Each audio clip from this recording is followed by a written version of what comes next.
The show starts with us in Antarctica or some ice place, and we see Scott Pilgrim walking barefoot on the ice. He is very tired and barely walks. He can barely breathe, and the feeling of loneliness surrounds him. He feels like he is very alone and falls to the ground. Suddenly, we see a girl skating through the icy place towards MC. Scott is lying on the floor while this girl is coming toward him really fast on the skaters. She comes close to him when MC takes a look and sees her. It leaves him in a surprise, and the girl goes by him, telling him that it is time to wake up now. Great, another dream to start a show. When is the start of shows going to change? MC wakes up and we see that his name is actually Scott Pilgrim. He is a 23-year-old school student. He is sharing a bed with his gay friend Wallace. He is very tired of Scott sleeping at his place all the time and wants him gone from here. Scott wakes up telling Wallace that he once again had a dream of that cool skating girl. He tells him that this time she looks much more beautiful than before. But Wallace couldn't care less and tells him that he has to leave. But Scott is so casual and asks him if this is not his place. How can our MC be this stupid? Anyways, Wallace tells him that this is not his place, but he let him crash here one time and he hasn't left since. Wallace gets out of bed to go to the kitchen when Wallace tells him that at least he can bring his stuff here so he can't be bothered. Scott wonders if there's any of his stuff here, but there isn't any. Only some clothes of his and nothing else. Wallace starts making coffee for himself when Scott asks him if he can get some. Scott gets up, goes to the kitchen, and drinks the coffee Wallace made. Wallace is constantly gunning him, saying that he should get his place and this and that. But Scott feels like he shouldn't let him be insulted like this. Saying this, MC gets out of the house and towards his friend's home. Our MC is actually a part of a band, and we see him playing electric guitar in the next scene with his band members. MC is the electric guitarist of the band, while Stephen is the acoustic lead guitarist. Kim is the drummer of the band. They are practicing one of their songs and they are going at it. They are making the whole neighborhood shake with their voice while Knives sit in front of them watching as MC plays the guitar beautifully. Oh yeah, Knives is MC's girlfriend, and this is her proud moment. We see Neil, and he also lives here with whoever lives here. Sorry for this confusion, but we don't really know whose house this is. After the practice ends, Knives is in awe when she tells them that they might be the best band of all time. Stephen wants to believe her, but Kim feels like they aren't even close to being good. Anyways, they practice one more time before leaving for Julie's party. On the way, Neil asks why MC hasn't brought Knives with him. MC tells him that she is not his girlfriend. Neil wonders what she is then. Scott makes a weird dumb comment saying that she is sort of his girlfriend, to which Kim mocks him sarcastically. They reach the house, and upon entering, everyone strays off and MC is left alone. He goes to the drink station and fixes himself a cola. Drinking the cola, Scott slides through the crowd, and what he sees blows his mind. He sees the dream girl of his right in front of him, and he doesn't have a single clue who she is and how she got here. He has to do something and talk to her in some way. He goes right beside her and acts naturally before breaking the ice. He starts the chat with her and starts telling her weird cartoon facts from the 90s. He asks if she knows about Sonic the Hedgehog. He tells her that in the 90s there were two different cartoons of Sonic airing at the same time.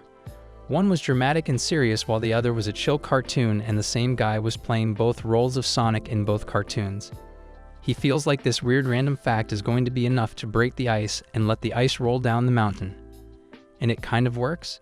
Not getting a response from her, he tries to cut the awkwardness by saying that maybe she didn't watch cartoons, but she did. But some older stuff, she feels like. Suddenly, we don't know what came over MC, and he asks her if she is real or not. This totally struck her out of the ordinary, as it should, and she is left speechless. Realizing that he missed his chance, he says goodbye and skadoodles from there. He is walking around when he comes across Julie, and she is mad seeing him here. She asks why he is here when MC makes an excuse that he is the +1 with another friend. But Julie invited everyone by herself, and there was no +1 deal for today's party. Anyways, MC asks her about the dream girl when Julie tells everything about her. She explains that her name is Ramona, and she came here from New York. She came from a bad breakup, and she is single. This is perfect for our MC, and looking at his face, Julie knows what he is up to. Julie tells him that she has no friends, and she is her only friend in town. This is more than perfect, but Julie forbids MC from dating her. But this doesn't matter. MC leaves thanking her, and he goes right to Wallace's. Julie told him that Ramona works for Netflix and renting out their DVDs. And this is exactly what MC is going to do now. He is on Wallace's computer and searching to rent Netflix's DVD. He is going to be renting a DVD so Ramona can come to his place. Wallace is sitting there wondering what he is doing. NC explains, but Wallace reminds him that he is blocked from renting it as he owes Netflix like $1 already. But MC is now renting from the World Wide Web, and this is surely going to work. He asks Wallace what kind of DVD he should rent when Wallace feels like he should rent something with a hot guy in it. Upon searching hot guy, nothing comes up, so Wallace gives him a name for the hot guy. Now the searches are here and MC chooses one DVD that looks good to him. Now the main part is done. Now all he has to do is wait for the DVD. He goes and sits right in front of the door to the house. Wallace tells him that it doesn't come right away, it takes time. But that doesn't matter to him, he is going to be waiting for Ramona, and no one is going to stop him. The night goes by and the day comes.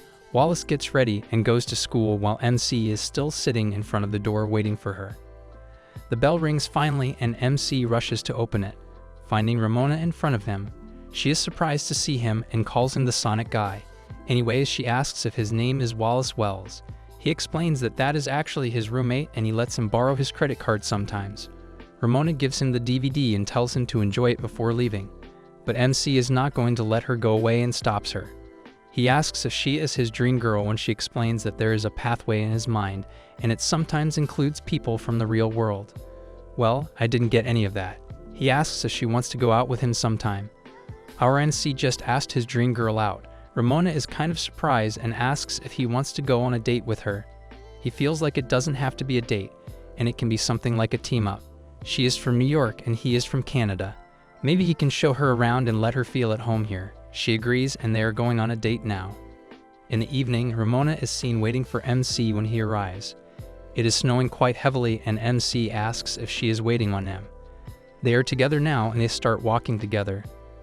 They are wandering around in the park when MC asks why she moved to Toronto of all the places. He feels like she moved here just for the parties, but that is not the case. She works renting the DVDs for Netflix and her friend told her that Canada is one of the best places to be. So she came here. She asks about his job or work when he explains that he is between jobs right now. His last job was a collection of huge size and this and that. He gets a little nervous talking about his past when Ramona tells him that they don't have to talk about their past as it is one of her least favorite topics. He agrees with her and they go to sit on swings. The weather's much colder now. He asks her where she is from. She feels like they are once again talking about the past, but MC feels like talking about where she is from is not the past but locations. She tells him that she grew up in the mountains. This makes sense as she is very good on the rollerblades. They are chatting when we see someone watching them as they talk. The guy looks very suspicious, and he just asks someone to get him in contact with some guy named Matthew Patel. They are walking back when the snowing gets crazy and it becomes a storm of some sort. MC gets really nervous as he is not able to see Ramona in all of this storm. She tells him to hold her hand and he does. The storm starts getting much worse, so they have to get home quickly. Ramona sees a door right in the middle of the road and tells MC to keep holding her hand as they are going to be going toward the door in the middle of the road. They enter the door and they are now in Ramona's apartment. He asks if this is something from the mind space or something. She tells him that it is, kind of. She takes her shoes off and they both go to the kitchen to get some tea. Ramona makes MC some tea and sees that MC is shaking like a machine. He is very cold, so Ramona goes to get a blanket for him. He waits for her, but the time goes by and she doesn't come back. He waits for a while before giving in. He gets up and goes to see what is going on when he sees Ramona changing in her room. Ramona asks him to give her some privacy, so MC covers his eyes, telling her that he cannot see anything now. He is very cold and cannot take it any longer, so he had to come to see what was taking her so long. Ramona is almost out of her clothes and she comes closer to MC, opening his eyes and hugging him. She is cold too and also wanted some kind of warmth, so this helped. MC wonders if she is going to give him a blanket from her bed, to which she nods. He takes the chance and tells her that maybe they should go under the blanket together as it is already on the bed. MC is very slick, but something doesn't feel right about this girl. They are under the blanket when Ramona is about to come above MC. He is very nervous and feels like he is not ready for this right now. This makes Ramona change her mind as well, and she feels like she is not going to do it with him right now. but she assures MC that he can sleep in her bed for now because the storm isn't going to stop anytime soon. She tells him that she has the right to change her mind about doing it with him if it comes to that later. They go to sleep peacefully, but something is brewing up for MC. We see the same guy that was watching both of them, and he is still sitting in his room full of CCTV camera monitors. The Matthew Patel he asked for came, and he came in the room asking if everything was alright. The guy's name is Gideon and is the person who Ramona was talking about referring to as her friend. We see that Gideon is the leader of the League of X's, and Matthew Patel is one of the fighters. Gideon has a task for Matthew to do, but first, he is going to explain everything to him. He tells him that there is a person called Scott Pilgrim, and he is currently sleeping with Ramona. The thing is, they aren't quite dating, but they sure are sleeping together. This pisses off Matthew, and he feels like Scott is an evil dude, and he should be taken down. The thing is, Scott is also dating a high schooler. Dating might be a strong word, but they did hold hands once. This pisses off Matthew even more, and he cannot take it any longer. He feels like MC should be punished for this kind of behavior. MC didn't tell Ramona about his high schooler girlfriend, and this is the reason he is going to get it. Matthew asks about MC's fighting capabilities. Gideon explains that he is considered an above-average fighter. This makes Matthew a little nervous, but he makes an excuse, saying that he doesn't like easy challenges, so he is happy that the victory is going to be earned by him.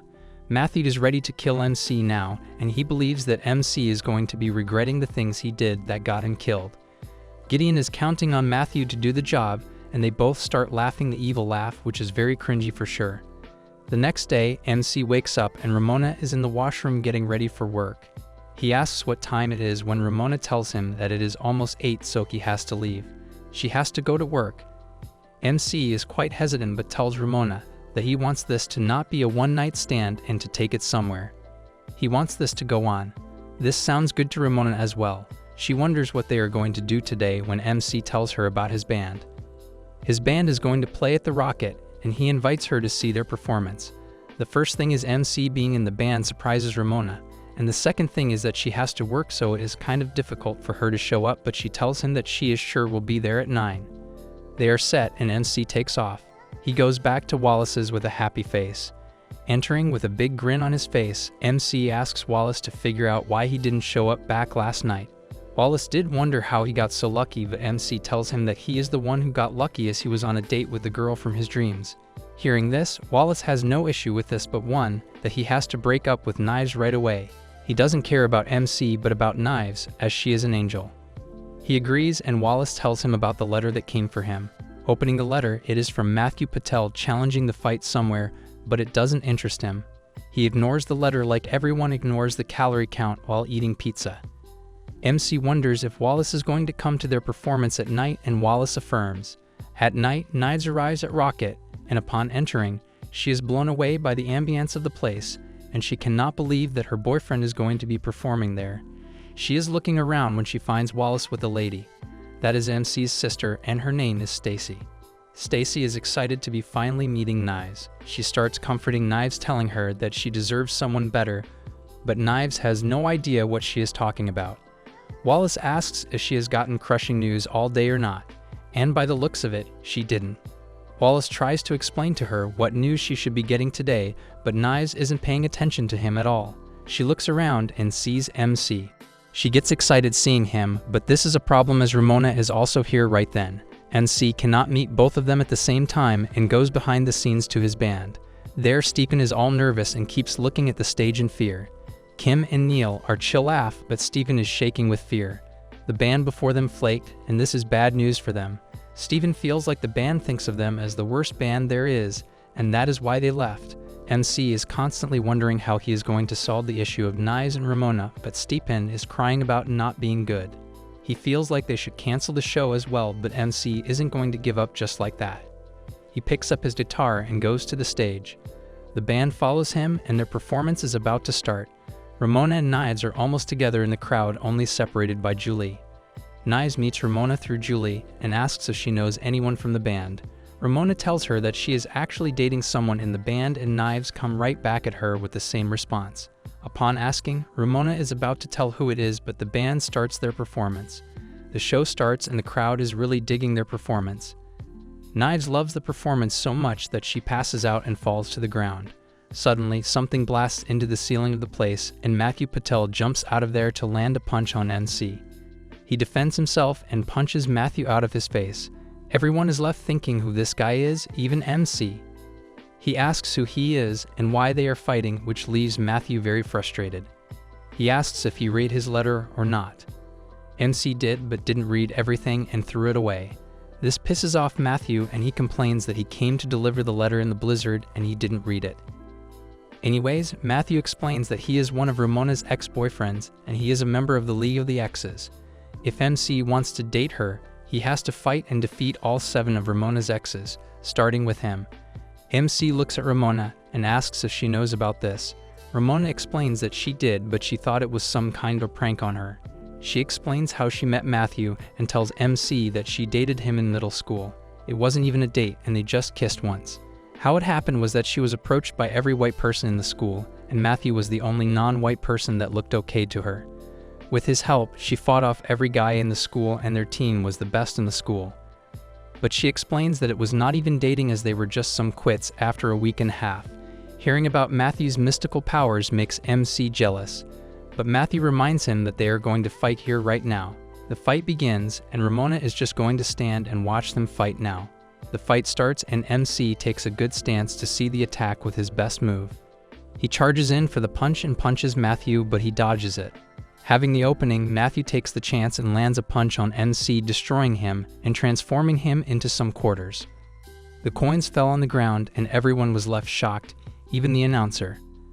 That KO was the best thing I ever heard this whole day. Hilarious. Matthew celebrates his victory and Ramona is left speechless, seeing the coins on the ground. Ramona is in shock seeing what just happened. Did MC really just die? Meanwhile, Matthew is celebrating and grabs Ramona's hand to push it out above her and yells with a happy tone, "I won." This pisses her off and she pushes him away, leaving the rocket. This comes as a surprise to Matthew. He thought that if he killed MC, he would easily be back together with her, but I guess that is not going to happen. Ramona leaves and everybody else also does that. Matthew is left wondering if he did something not in the rules. He feels like this isn't fair to him and he should be getting rewarded because of this. Pal, you just killed the main character of the show. How do you think it is possible that you are the good guy here? Matthew asks if anyone got the fight on video or not, and if there is going to be any after party here or not. But the rocket gets empty really quickly, and the people left behind are Matthew, the janitor, and MC's high school girlfriend Knives. She was passed out and missed everything that happened in the last 5 minutes or so. She wakes up very tired and confused and asks the janitor why everyone left the place. She wonders if the performance is going to be starting soon or not. The janitor explains that the performance was interrupted, and there was a fight where the bass player, MC, got killed by a punch. This shocks and makes Knives stuck in place, and she cannot believe a word janitor is saying. She feels like this is some kind of joke, but it is not. In the next scene, we see Ramona in her apartment. She is changing the color of her hair for some reason, and we don't know what that is. I really thought that she just changed her hair to white, but the gradient is the other way around now. Not much of a change, I would say. Ramona gets ready to face the world, and there is a funeral for MC in the church. She goes to the church, and upon entering, she sees a lot of people attending MC's funeral. This is very interesting. Anyways, she goes in and meets Wallace. He quickly picks up the changed hair and compliments her on it. Ramona goes to sit in the back row, and in the next row, Neil and Kim are sitting together. Neil cannot fathom that MC is really gone. Kim feels like it was going to happen soon anyway, so it is not much of a surprise for her. Neil questions her opinion, and she explains that MC was always taking on many high-level enemies, and it was bound to happen sooner or later. Neil believes that MC always wins, but Kim tells him that nobody wins forever. Neil comes back with a response she wasn't expecting. Neil feels like the house always wins. She asks what house? Kim knows that she has to sit with someone else now and gets up to leave. Neil is alone and looks around to see Ramona sitting behind him. He gets her attention, calling her the girl that got MC killed. Well, that was really straightforward. We see Steven saying his words to MC and telling him that he is happy and that he will never know if they sucked or not. But he wishes that I was under different circumstances, really. Saying this, Steven goes back and sits in his seat. The door to the church opens and we see Knives enter, with a long sad face wearing MC's jacket. She enters and sees Ramona sitting there. This boils her blood. She points at her saying that she is the one who killed MC. She is not going to forgive her in any way possible. She wants Ramona to admit that she is the one responsible for MC's death. Ramona doesn't have anything to say except that this is not fair. Everyone in the church looks at Knives as she yells at Ramona and accuses her of the murder of MC. Julie and some girl talk to each other and feel like this is the most dramatic funeral they have ever seen. Or is it? Suddenly, when everyone thought that nothing else was going to happen at this funeral, we then see a giant 50-cabin limo stop in front of the church. The ninja paparazzi go outside and start clicking pictures as the door to the limo opens, and we see a celebrity-like woman come out of it. This is Envy Adams, and she has been MC's girlfriend in the past. She is a big one, and literally everyone knows her. She enters the church, and the church is suddenly covered in some type of dark clothes with a sign in the middle. Really have no idea what that sign is or says. Envy Adams enters the church, and seeing her, everyone is shocked. They cannot believe the biggest celebrity just came in front of them. Knives know about her and how she has been MC's girlfriend in the past. Envy walks by her as Knives compliments her. Envy has taken the church by storm, and this funeral suddenly changed into a concert of some sort. Envy reaches the coffin, and everyone is yelling at her. Ninja paparazzi follow her everywhere, and they click her picture with the coffin. Envy takes the mic and gives a little speech. She tells everyone how she knows MC because she once dated him in her pre-celebrity era. She really doesn't remember anything about their relationship and how long they were even dating, but still, she showed up because even though MC was not the most important chapter in her life, he was still a part of one. Saying this, she announces that she will be singing a song in his remembrance, and the song is I Will Remember You. Gotta say, what a choice of song. Really loved it when Andy Bernard sang it in the office. The performance starts, and she is now singing the song like this is some sort of a concert. There is a literal coffin in front of her, but no, she does not care. The stage starts moving around, and then a spotlight appears to make her stand out in the church. I cannot believe I am saying these words. The performance is going on, and the people in the church are singing the song with her, while Neil tells Ramona that it is a huge thing that a girl you dated once is a big celebrity now. Ramona has no idea what to make of it, but she listens quietly. We see Ramona's ex-boyfriends getting some numbered letters. The number is according to the number of boyfriends they had for Ramona, and at the 7th number, we see Gideon getting the 7th letter. The letter says that all of the evil boyfriends are invited to Gideon's lair. He is invited to his own place. Gideon is confused. He cannot believe that he just got invited to his own lair. The performance ends and Envy Adams leaves. Everyone in the church follows her outside so they can get an autograph on their neck or something. People are crazy fans sometimes, who would want their idol to step on their corpse. Ramona is left alone, and she gets up to go to the coffin. She apologizes to MC with a sad face and tone. In New York, we see one of Ramona's ex-boyfriends arrive at a hotel. The hotel manager is a big fan of his as he is a big actor. Lucas enters the hotel and goes to the lift to go to Gideon's lair. Reaching it, he enters and sees Todd, another ex, waiting there. They start walking to the main room when Lucas asks if the news he heard about Todd becoming the actor is true or not. It is, and Todd is fairly confident that his being a vegan helps a lot in remembering the lines for the movie. Lucas laughs at him, telling him that he doesn't even remember lines anymore. He says whatever comes to his mind. This is called being in the moment in his opinion. They reach the round table, and there is another ex sitting, and it is a girl. Wow, Ramona really has been trying everything while being in New York. She is Roxy, and she mocks Lucas, saying that his being in the moment is not something good, as his only line in his last movie was "Let's party." Saying this, the butler brings Lucas and Todd their drinks, to which Lucas says again, "Let's party." There are 3 more exes sitting on the table, Gideon and 2 brothers, Kyle and Ken. They all look at Gideon, wondering why he asked them to come, but he didn't. He doesn't even know who asked all of them to come to his own lair without asking him. The number of exes remaining, and that is Matthew. He is the one who asked all of them to come because of some serious concerns. And by the way, he comes and punches off the robot's face Ken and Kyle made. That pisses them off really bad. Anyways, coming to the point, Matthew wants them to know that their league is not working and the things they have to do are not okay. He shares that he recently killed Ramona's new boyfriend and he didn't get anything in return where he should have. He feels like the league is not in good hands. Hearing about this makes all the other exes very surprised that Ramona has a new boyfriend. Had a new boyfriend. This bastard killed him. Matthew slashes Gideon for not making sure the league is in the right direction. Gideon takes this personally and asks if he is questioning his method. Matthew comes back saying that he is in fact not questioning but answering his methods. He feels like the league should have a new direction and some new evil X that would handle the league. But Gideon isn't going to give up the league like that. Matthew was expecting that and has come prepared for this very situation. He knows he wouldn't just give up the league, so he is going to fight him for it. This is something Gideon wasn't expecting. Gideon mocks Matthew, saying that he is a low-rank evil X with only dreams, while he has everything. He is a genius and has this league above all. He has no way of keeping up to him. Matthew isn't scared at all and challenges him, telling him that the winner takes all. Gideon still is not interested. He feels like Matthew is just not worth his time. But Roxy fires him up, saying that maybe he is scared. This triggers Gideon and he starts telling her that he is not scared. He has never been scared his entire life, and in fact, his nickname in the school was Fearless. He even wore no fear t-shirts to school every day. Lucas comes back at him, saying that maybe those t-shirts were all lies. Todd feels like Gideon is talking too much and should put his fist where his mouth is. Now Gideon has to accept Matthew's challenge. He accepts the challenge but puts some terms in front of him. He tells him that if he wins, he can take everything Gideon has, his league, his empire, everything. But if he wins, he is going to take Matthew's life. Matthew accepts the terms without even thinking about them. The fight is about to begin and the stage is set for their battle. The fight begins and they start throwing punches at each other.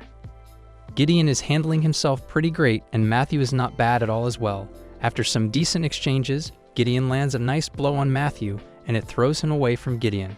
Gideon wants him to remember that he is messing with the CEO of the league, and it is not going to be good for him. He suggests that he should give up right now, but Matthew isn't even listening to him. He gets up and summons 4 demon girls to help him fight Gideon. They come and fire blasts at Gideon.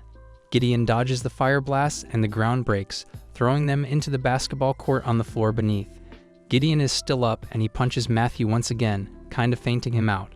But Matthew has those demon girls to help him out. They revive him by sharing their powers with him. Matthew gets up and corners Gideon with the help of demon girls on the basketball court. Matthew creates a basketball with his firepower. We're gonna see a cameo appearance of LeBron James now. Matthew starts throwing the ball to the girls and makes a trap out of the power ball, trapping Gideon inside. Now that he is stuck, they attack him and blast him up with their fire. Matthew finished the attack with the power dunk attack. Gideon is on the ground, and Matthew asks if he still thinks of him as a low-rank fighter. He does. In saying this, Gideon gets out a remote control and opens up the ground to make an opening for himself. On the floor beneath, he has a katana he can use. He picks up the katana and slices through 2 of the demon girls. This shocks Matthew and they try to defend themselves. Matthew attacks him with fire again, but this time, Katana comes to the rescue and Gideon can save himself now. He tricks Gideon somehow and now Gideon is suspended in the air. Demon girls fire at him, but he can still deflect the attack with his katanas. Seeing this, Matthew and the demon girls decide to flee the scene and they start going through the building to go out. But they are at the end of the line now and there is no way to get out now. Demon girls sacrifice themselves to make an opening for Matthew and it works. Matthew finds a wall that can be destroyed and after destroying it, he tries to run away running toward the roof. But Gideon follows him and has him pinned down. Now the opportunity is his and he has to take it. Gideon strikes Matthew with his katana, but some kind of demon arm from Matthew's back comes out and defends him. It is some of Matthew's technique and he is taking its full advantage. He is able to stand his ground thanks to this power arm, but for how long? With the help of this new powerful arm, Matthew has an upper hand on Gideon and actually pushes him back a little bit. With the right amount of effort, Matthew is able to disarm Gideon and now Gideon has nowhere to run. Matthew punches him and throws him down the roof, but Gideon stays with the help of his hand and the ledge. Gideon is on the ledge and has been defeated for sure this time. Matthew comes to Gideon and tells him that it is over and he has been defeated. Gideon is now waiting for Matthew to finish him off and everyone else is as well, but for some reason Matthew isn't doing it. We see the butler coming to Matthew and he gets down to talk to Gideon. He actually has the papers for Gideon to sign, ensuring that the terms of this fight are met and the things Gideon claims are now in possession of Matthew. Gideon cannot believe this is actually happening. His home, empire, league, and even his underwear is now Matthew's. Gideon gives up and agrees to sign the papers. After signing them, the job is done and Gideon wants Matthew to put him out of his misery. But Matthew isn't going to do that just now. He is going to insult and humiliate him. For this, Matthew let him up, and now the whole league roots for Matthew as their new boss. Gideon watches as all of the members praise their new boss. Gideon tries to get Roxy with him, telling her that they can both start their own league. But she doesn't want a league to get girls. She leaves and Gideon is all alone now. He regrets the decision he took to fight Matthew with all those terms. On the other hand, Ramona comes back to her apartment. Coming in, she remembers the time she and MC came in the blizzard and how he was vibrating because of the cold. She cannot forget how he was shaking in the kitchen when she went to get a blanket for him. Ramona goes into the kitchen and pours herself some coffee, remembering that day like it happened yesterday. That did happen yesterday, or was it the day before?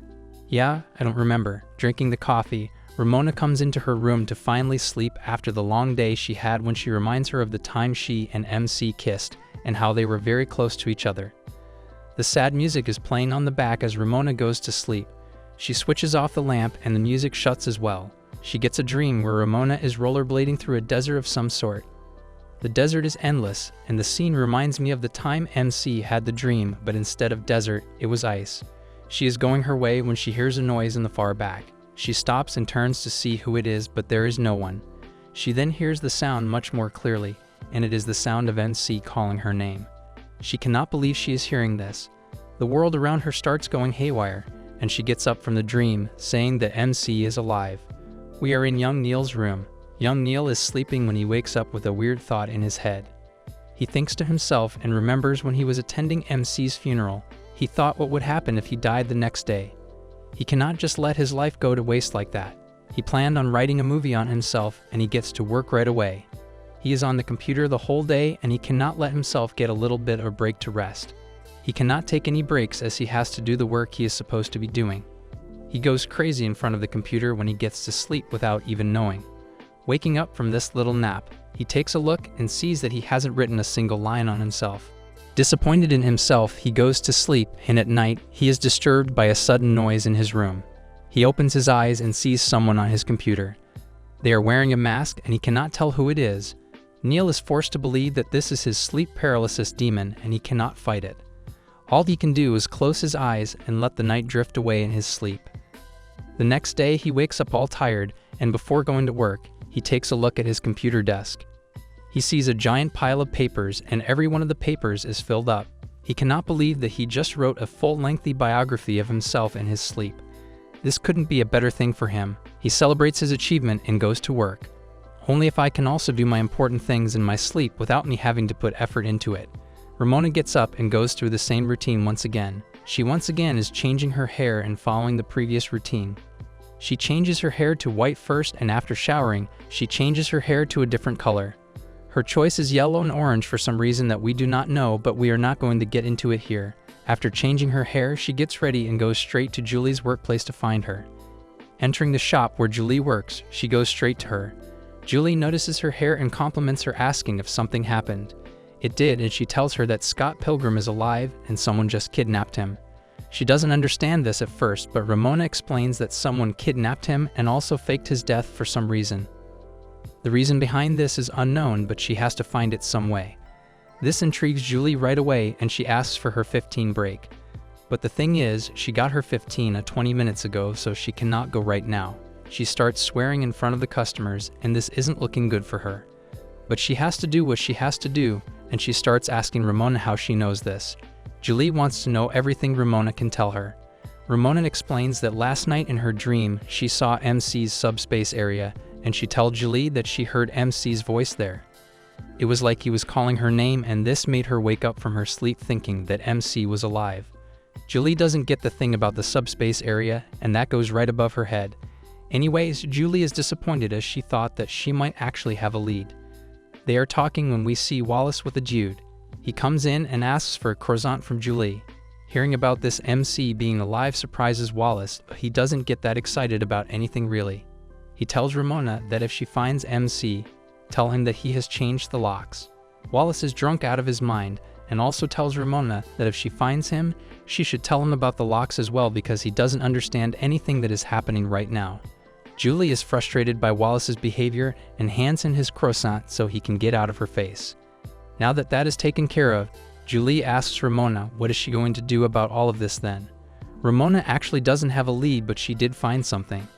After waking up from the dream, she went back to the rocket to see the CCTV footage of MC's death, and what she found there blew her mind away. After taking a look at the footage, she clearly sees that when Matthew came in for the final punch, somehow a portal was opened beneath MC, and someone pulled him inside the portal in a split second to make it look like MC was evaporated because of the punch. Someone wants them to think that MC is dead, but nothing makes sense because there's no apparent reason for someone doing that. They pulled him through the portal, leaving behind the quarters we saw. Ramona feels like she has to find out what happened to MC. Julie reminds her that this is not her responsibility and what would make her feel so responsible. Ramona doesn't answer this question, but Julie wants to know. She cannot understand how good her date with MC would have been, so she is going this far to find out what happened to him. Yeah, I was thinking the same, but we did see how their date went. Anyway, Julie wants to know her plan and how she is going to find out.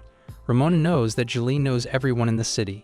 She needs her help so she can tell her about the guys and girls in MC's life, or the suspects in his life as Julie puts it. They get straight to it. Julie first tells Ramona about Steven. Steven actually is an ex of hers, and she feels like Steven is always worrying about the little stuff for no reason whatsoever.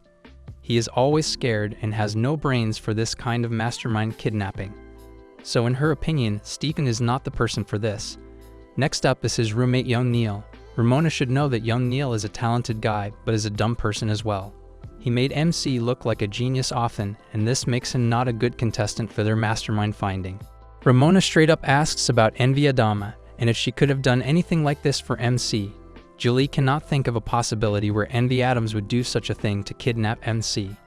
Ramona still cannot understand why such a big person dates MC. She feels like Envy was even hotter in person when she saw her doing the thing at MC's funeral. Julie wants Ramona to know that she is not the only one with questionable taste in dating, so she has to accept that. They are talking and figuring out who the guy is when a customer tells Julie that he asked for iced Americano, and this is a hot Americano. Julie gets frustrated and tells him that he can add some ice to it if he wants it that much. How is she still on the job like this? They get back to their chat and Julie tells Ramona about MC's other ex. Julie knows and everyone knows that she knew MC the longest and she knows everything about him. Maybe Ramona should talk to her instead of finding out by herself. This is something for Ramona and she asks who that ex is. In the next scene we see Kim and Steven together. Steven is crying like usual and cannot believe that MC is gone from their band. He feels like there was something different because of MC in their band, and he always brought something different to every performance they did. Kim tells him that he brought bass and nothing else. Steven gets what he needs in their band right now. They need a new bass player and no one can play it better than MC. But that is not what Kim thinks. She feels like they are going to improve them as they already suck so hard. But there is someone else who can play in MC's place, and that is none other than his high school girlfriend Knives. She is right there in front of them playing a bass, or I should say, trying to play one. Steven knows that their band is done for and goes out in frustration. Kim asks Knives if she wants to play something with her, to which Knives do not have an answer. But Kim starts the play. Knives wonder how long Kim has been playing the drums. It has been a long time since Kim has been playing drums since she was 14. Why do Knives ask though? Kim feels like it is a good outlet for her emotions from time to time, and she can actually get a good feeling playing them. Knives is a little confused and has no idea what notes to play to catch up to Kim, but Kim tells her that she can play anything she likes because that is what is called playing right. So they start the play and Knives is actually doing pretty decent. They turn their play into a good jamming session.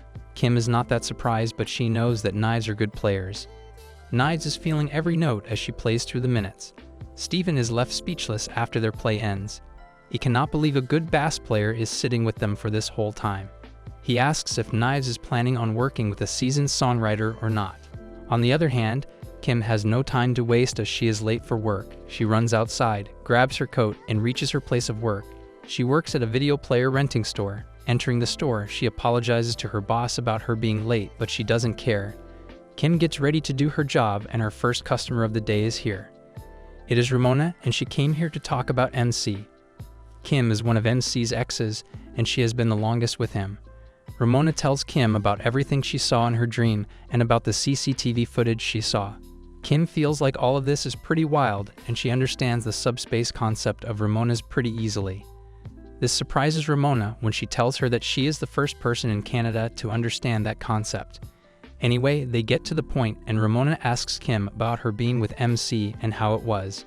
She explains that MC has always been an idiot and there was no doubt about it. One time, they were talking before getting into a relationship when MC told Kim that he could draw a pretty good sheep. His other drawings were not good, but he was confident that he could draw a sheep perfectly. Kim asks him to draw one and he does. He draws the ugliest looking sheep and is pretty confident about it. Kim straight up tells him that this is the worst sheep she has ever seen, but MC doesn't agree. He feels like this is an excellent sheep and this gets Kim laughing. The sparks happen between them, and to Kim's continuous embarrassment, MC became her first boyfriend ever. Ramona wonders if the sheep drawing moment is the only romantic moment of their dating life. But that is not it. She tells Ramona about the time MC fought the jerks teenagers that were after Kim. He fought off everyone, and this kind of surprised Ramona. She feels like this is a pretty good memory of their relationship, but Kim doesn't think so. She cannot think that this was a good memory, as what happened after made the memory not be a good one. Kim feels like her romantic memory was turned to crap when after the fight, MC left her and moved in with his parents. So finally, Kim agrees to help Ramona find him. She asks Ramona if she likes MC or not. She does and blushes to hear this question. Kim feels like she is in a pickle if she likes him.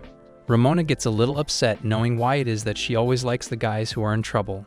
Anyways, some customer comes and starts ringing the bell at the counter like crazy. Kim thinks that her boss is taking care of the customer, but no, the customer has asked for Kim. Kim and Ramona go out to see, and it is Roxy, Ramona's fourth ex. Kim asks why she isn't the first, second, or third. But Roxy feels like those are just some numbers and that doesn't matter to her. She is here for Ramona and she is going to get her. Ramona doesn't want to do anything to Roxy, but Roxy is not backing up right now. She is here to get back with Ramona, but the hard way. Ramona asks what she has that others don't. She thinks she is going to accept her back.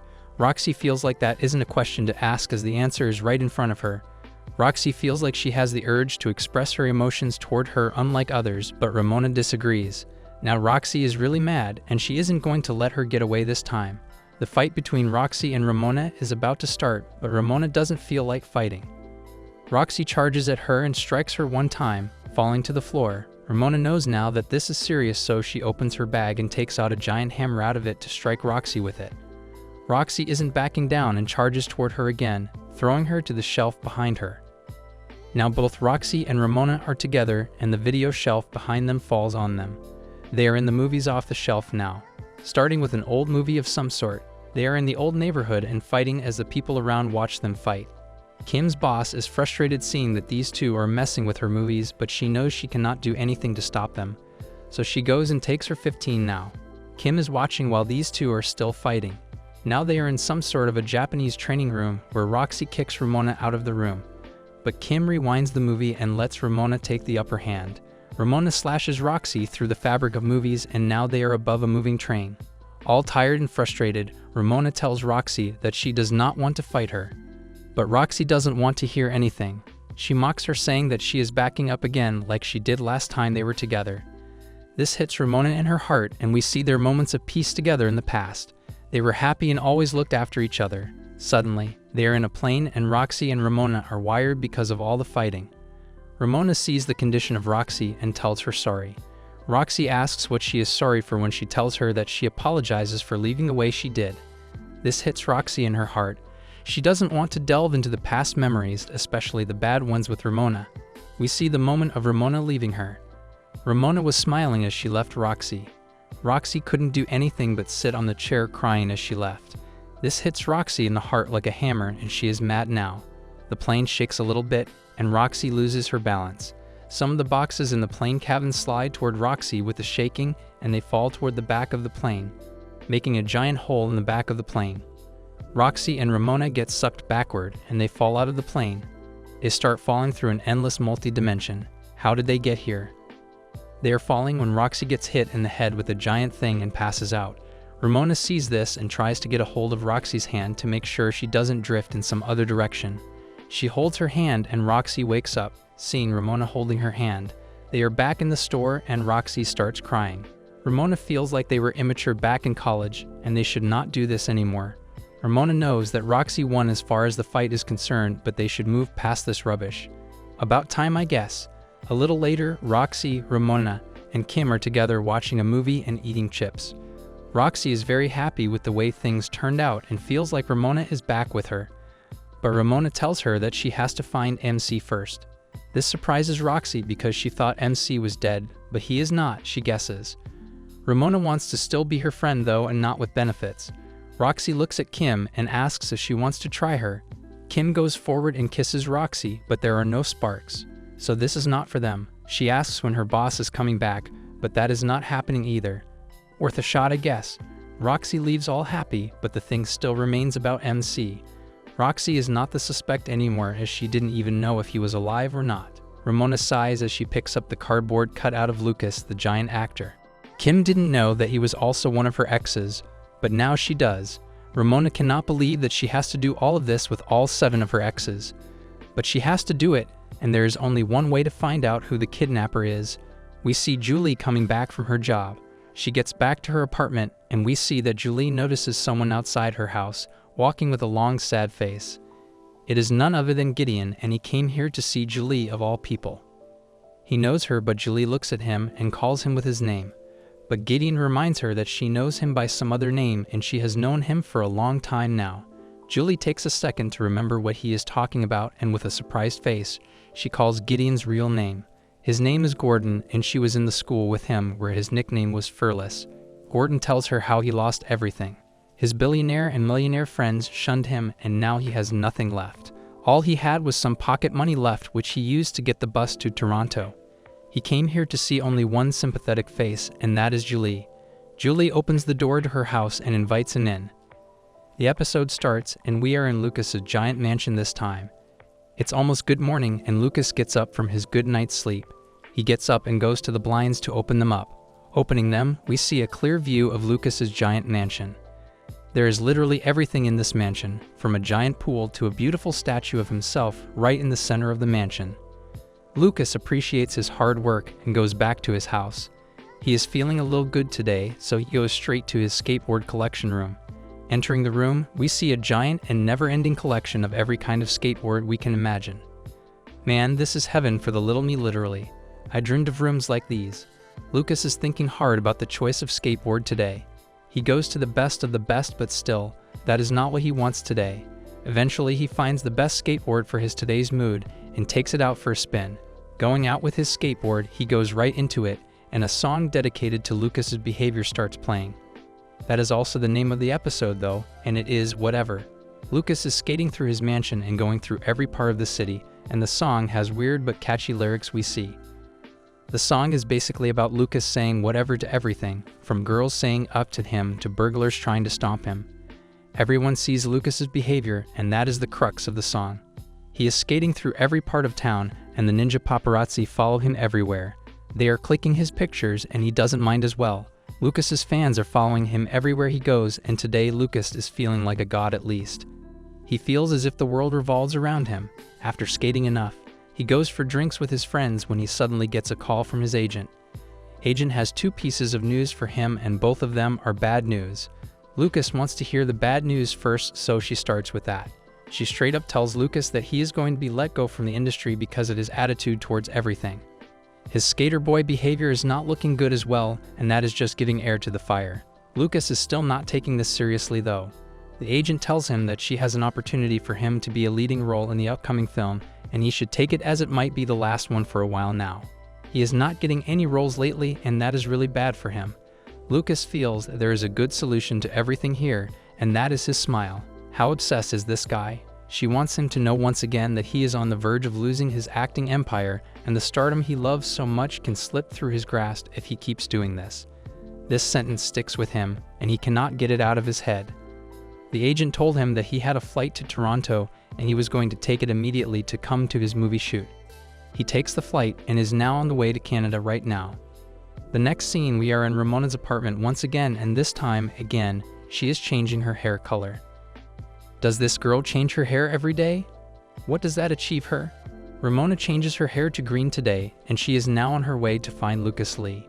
Going to the studio where his movie is shot, we see the guards outside trying to stop some fans from going in. They cannot let anyone in, but one of the guards is totally hoping that maybe he can get a selfie with Lucas. Anyways, Ramona takes the chance, and while the guards are busy with these kids, Ramona gets in from the back of the guards without letting them know. She is looking around trying to find a place where maybe she could find Lucas. She enters the shooting scene and sees young Neil sitting behind the camera. He is not that surprised to see her though, but she is to see him. She goes to him and asks what he is doing when he tells her a random fact: movie rolls don't roll like bowling balls. Yeah, I got it. That didn't help at all. Ramona takes a look at the set, and she wonders why the set looks exactly like the rocket. This is very confusing to her, but Neil doesn't tell her right away. Suddenly, the main actors come in, and two girls that look exactly like Ramona and Knives come in. This is starting to make sense for her, and she realizes that this is a movie about Scott Pilgrim. Our MC is getting a biopic of him, and he is not here to witness it. That is sad. Anyways, Ramons asks about this to Neil, and she sees the script and realizes that this is a movie about the day MC disappeared, and this scene is exactly when it happened.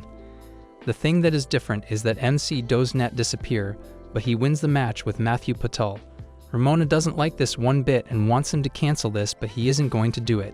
She cannot force him though, as she cannot do anything to anyone. She asks about the name of the movie when someone in the set working tells them to shut up. The scene is about to start, and the movie's name is Scott Pilgrim's Precious Little Life. The scene is where Knives meets Ramona and asks her about the guy she is dating in the band. Knives' character girl cuts the scene and asks if she is getting the scene right or not. She wants to understand if Knives and Ramona are dating Scoot, and they both don't know about each other. That is correct. However, something strikes, and Ramona wonders who Lucas Lee is playing in this. Neil gives her a round of the place, and he is going to take her to Lucas's cabin. Ramona thanks Neil for doing this, but Neil is a chill guy. He says that he knows his way around the place, and saying this, he drives the car into a wall. On the way here, Neil was telling Ramona that these little cars are called Neurocarts in the US. She doesn't agree with him, saying that she would know if that was true because she lives in the US. He ignores this and tells her that these are called that for sure in Japan, but she doesn't agree once again. Anyways, leaving her outside of Lucas's trailer.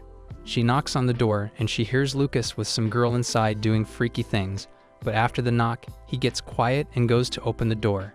He asks who this is, and Ramona responds. Opening the door, he remembers her and doesn't want anything to do with her.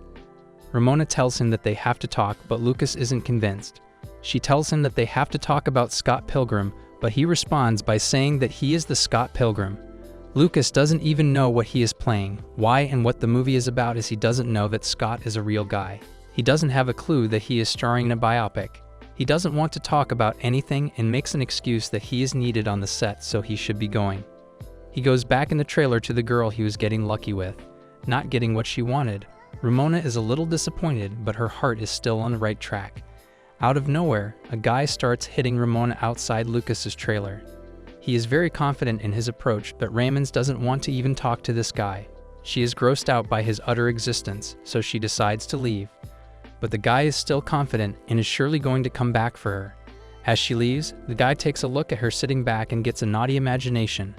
Back on the set is getting ready, and Ramons is back with Neil. Wallace comes there as well and tells Ramona that he is a little surprised to see her here.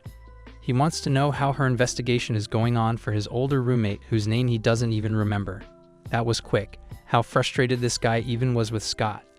Ramona knows that she had minimal progress on the case, but that is going to change for now. Wallace wonders who the lucky girl is who is getting laid with Lucas in his trailer. The whole set is talking about that, but no one knows who that girl is. Ramona starts thinking about that as well now, but they have to follow the scene right now as the shoot is about to start. They are shooting the exact same scene where the show started, with Scott seeing the dream and waking up to tell Wallace about it. Wallace's guy is acting great, and the scene looks perfect in the writing part. This is exactly what happened from second to second, and Ramona cannot figure out how Neil knew about this. The scene cuts, and there was some issue with the Wallace guy. The real Wallace mocks him, saying that he should go back in time and never audition for the role. The set manager is intrigued and asks the real Wallace who he is. He introduces himself and lets him know that he is going to be acting greatly, but the main thing is, maybe he is too good at it. Wallace is now selected, and he is now going to play himself in this biopic about Scott Pilgrim. He asks what they are going to do about the guy who was playing Wallace, but that is not his issue. They have already transported him outside the place, and Wallace can start right now. Wallace once again thinks about it, but cannot figure it out, so he is forced to ask Neil about how he knew what happened in their room that day. He doesn't know as well and just makes an excuse. Ramona knows that she cannot waste any more of her time and she should just go and ask Lucas about everything. She goes to his trailer once again, but Lucas doesn't open the door. She confronts, telling him that she knows about the girl and that he is not practicing his lines inside. Lucas gives up and agrees so she can get it. She gets in and sees that Lucas is actually reading his lines and there is no girl. Lucas looks very confused though. Upon asking, Lucas wonders if Ramona knew that there was someone playing Lucas Lee in this biopic as well. Ramon's didn't, but she figured. Lucas laughs and tells her that the scene says that Lucas gets trapped in Scott's techniques and loses. He cannot believe that Lucas would fall for something so dumb, but Ramon's cannot do anything about it now. Taking the time, Ramona explains everything about the movie. Lucas now knows that this is a story where Scott wins the match with Matthew Patel, and one by one, he takes down all of the exes to live happily ever after with Ramona. He knows that this is not something Ramona is capable of doing, staying happy with just one guy. This hits her right in the heart, but this is true, to be honest, when you look at it. Lucas shares that he still remembers the time he met her in high school, but Ramona reminds him that that was a long time ago, so it doesn't matter anymore. Lucas asks the important question now. He wants to know why she is here. Ramona tells him that MC is alive, and someone wants them to think that he is dead, but she doesn't know who that is. She is going from one place to another to find that out. This surprised Lucas, and he wondered who the guy was and why he was doing this. But Ramona has her suspicions about Lucas and tells him that she believes someone evil from her past could do such a thing. Lucas knows what exactly he is being accused of, but he laughs. He cannot believe that Ramona would think that he would kill a loser from Canada and fake his death. This would get him nothing, but Ramona knows of his reputation for being a bad boy in the country. So maybe he did do this, but Lucas reminds her that he was dating a high schooler. He would never do anything to a guy this dumb. But suddenly, the news on the television breaks that Lucas is dating someone from high school. But that is the girl who is playing knives and is actually a 31-year-old woman. Ramona starts insulting Lucas when suddenly, the lights go off. This scares Ramona, and she wants to know what is going on. Lucas has a good idea who this is though. It is the paparazzi. They barge in the trailer to click pictures of Lucas, but Lucas defeats the ones that came in. But they aren't stopping. The trailer is getting packed with the ninja paparazzi, and Ramona even helps Lucas fight some. Lucas takes some down and tells Ramona to run. She leaves, but before doing that, she hands Lucas his skateboard so he can do it in style. She leaves, and outside, there is a huge crowd of the paparazzi. The leader of them tells Lucas to show himself as he is covered from all sides. But suddenly, the trailer explodes, letting out huge smoke.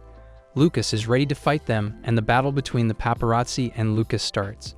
Lucas takes the skateboard and runs through the giant crowd towards some shooting rooms.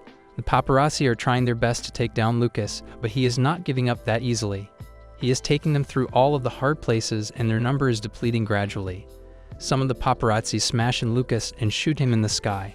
He loses his skateboard for a while, but after making some effort, Lucas gets a hold of it pretty easily. He is on one side of the place, and the other side is filled with the paparazzi. Lucas throws his skateboard in the sky and jumps to catch it midair. Now he uses his spinning attack and shoots himself into the giant paparazzi crowd. The crowd splatters in every direction, and it looks like Lucas won. But another part of the crowd is still waiting to get a piece of him. They get together, and together, they make an attack and strike Lucas with it. Lucas defends himself as well and cuts through their attack, killing all of them. He gets launched into one of the shooting rooms. He is down in the room and sees Ramona standing there. His skateboard is broken. Ramona comes to him asking if he needs some assistance. This is very surprising, and he wonders why she would help him. But she reminds him that she always helped him in the past. Lucas agrees, but we see that Ramona did help Lucas in the past. But after some time, she left him with a broken heart and got with Todd. He was heartbroken and with a broken skateboard as well. He has that broken skateboard with him today as well in his giant mansion. He knows that she left him and all, but that was the day he decides that he is going to be the best skater in the world, the best actor, and the biggest star. So in a way, he has to thank her. Ramona cuts his speech off and tells him that they have no time left and they should leave right now. We see a whole crowd of more paparazzi outside waiting for Lucas to show himself, but he doesn't slash. They open the door and Ramona comes through and out of there. But Lucas is nowhere to be seen. She comes out of there and opens her bag to tell Lucas that the coast is clear and he can come outside. Lucas tells her that he just got off the phone with his agent and he is no longer her client. He is off the role of Scott Pilgrim, and tomorrow, someone else is going to play the guy Ramona loves more than him. He is nothing right now. Lucas was expecting Ramona to say that Lucas, you are not nobody and this and that, but she didn't. Lucas comes out of the bag and asks Ramona if she still thinks that he kidnapped Scott. She doesn't anymore, to be honest, and this makes Lucas happy as he really didn't. He was someplace else at that time when he got kidnapped, and she can find photos about that online. Ramona leaves and some kids are skateboarding when one of them comes closer to Lucas. He pushes the kid away and takes his skateboard to get out of there. Ramona is standing outside the place when suddenly, a portal opens up behind her and a guy emerges. He looks like Todd, but his hair is white. He has vegan powers. This surely is Todd, but something is different about him. Ramona is hiding behind a car watching him come out of the portal. He introduces himself to the guards, saying that he is Todd and he is here to play the role of Scott Pilgrim. The guards are surprised to see him and take him inside. We see a description that follows a behind-the-scenes documentary. The documentary covers all the events that are happening off-camera during the shooting of the Canadian movie, MC's Precious Little Life. The shooting did not go as planned, and the documentary reveals how the making of the movie resulted in a nightmare. Then we see Todd Ingram and Envy Adams being interviewed. The interviewer asks the two if the rumors about them not being actors are true. Envy says the rumors are true, but it doesn't matter as the two are really famous among the public, and she is not wrong. The clash at Demon Head was full of people, and everyone knew the lyrics to the song. Todd says that being the superstars they are, they'll do whatever they like. What interests them at the moment is acting, and they're giving it a shot. Screenwriter Young Neil is also interviewed, and he says that people ask if he sees the vision he's supposed to from the movie. The man's eyes suck and he can't see for his life, let alone the vision of the movie. The director Edgar Wrong says that the movie is to pay respect to Mr. Blind, aka Neil's amazing work, which is a tribute to Toronto. The director thinks the city is the main character in the movie. Neil is surprised to hear someone being casted to play the role of Toronto. Man's a little dumb. Then the stunt double for Envy Adams is interviewed. The woman's name is Ramona Flowers, and it's her first day at the shoot. The interviewer is confused as the names of the stunt double and the actress are the same. She just nods and we see her hanging through the roof seconds later. Ramona says she never thought she'd work as a double stunt and she's glad to find out she's good at it. While Ramona is being interviewed, a woman barges in and tells her that she's got another stunt to do, which is feeding her dog back at home. Ramona looks so done with everything. Later, she is asked if she believes that stunt doubling will turn into a new career for her later. She says she only got to work on the set because the security saw her not working on the movie. She needed to get a chance to get close to Todd on the set, and she took it. She wants to know the lore behind the kidnapping of the guy she dated for only once, and if Todd used the vegan portal to kidnap him. Ramona leaves the interviewer speechless and reaches the set where rehearsal was about to take place. The woman in pink hair tells her to stop in her tracks, saying there's no work for her to do there. She tells poor Ramona off and does not allow her to even talk to Todd, and she takes off from there looking all sad and upset. Young Neil finally got the glasses for his eyes, but not the ones he should have. The man got the sunglasses and assumed the set was dark that day. Then comes Wallace Wells, the love of every man's life on the set. This man has been an offender and is featuring in a blockbuster movie. The interviewer asks him to speak on that. Wallace says there was no better way to monetize being himself than being featured in a blockbuster movie. The shooting resumes and MC is asked to gently hold Ramona's back, but the two end up making out. The director loses his crap, and for the next take, Todd is asked to gently touch Ramona, but these two are way too extra. Todd spins the woman around and takes her in for another steamy kiss. Wallace looks so done, and Neil says that the two have way too much chemistry on the set. The interviewer says that too many chemicals will cause an explosion. Neil takes it way too literally and freaks out. They're redoing that scene for the 18th time now, and with every take, things keep getting more than hot. The director is pulling his hair out, but the two can't hold themselves back. Then we see Todd and Envy expressing their trust in each other. The two have been dating for 11 years, and Todd believes that Envy's loyalty is due to her being a vegan. Ramona and MC are busy doing censored stuff on the shoot, and the director is having none of it. Wallace approaches him and gives him a weird idea. He whispers something into the director's ears, and the hope revives in his eyes. For the take 44, the director is ready to turn the tables. Todd and Wallace are told to look into each other's eyes for as long as they can. The director is trying to hypnotize Todd Info for getting envy, and it is working. Their eyes start to sparkle, and as soon as the two are told to kiss, they go all in for it and make out like they'll die if they don't. The kiss is disgustingly deep, and Envy is shocked with her eyes bulging out. Everyone on the set looked terrified, and the scene was cut. Director likes every bit of it, but Neil doesn't remember adding that stuff to his script. It's lunchtime and Envy is mad at her 11-year-old boyfriend who cheated on her right before her eyes. And with another man on that too. The fireworks are still blasting in Todd's eyes, and he is having a gay awakening at that moment. The woman meets two musicians who are practically begging her to hand the song they created to Envy Adams. Ramona sees Wallace pulling Todd behind in the back, and you don't want to know what Wallace brought Todd there for. He asks Todd to run lines in the trailer, and the lines they ran were in the wrong trailers. The grounds are shaking with whatever lines they are running in there. They return back to the set and Todd asks Wallace about the script. But all answers to the questions are lines in the trailer. Todd's face goes all red when it comes to Wallace, and Wallace keeps asking Todd to join him in the van. They go on to shake each other up in broad daylight, and it seems like there's no stopping them. What even is going on with these people? Envy mentions that she and Todd have been friends with benefits for the longest time, and no matter how many partners they experimented with, they ended up getting back together. Envy thinks that Todd is her destiny. She goes on to mention how she tried with MCs and Todd dated Ramona, but the strings kept tying the two together again and again. Ramona is asked if she and Todd actually dated. She says that he went to the same high school with her, but he was junior to her.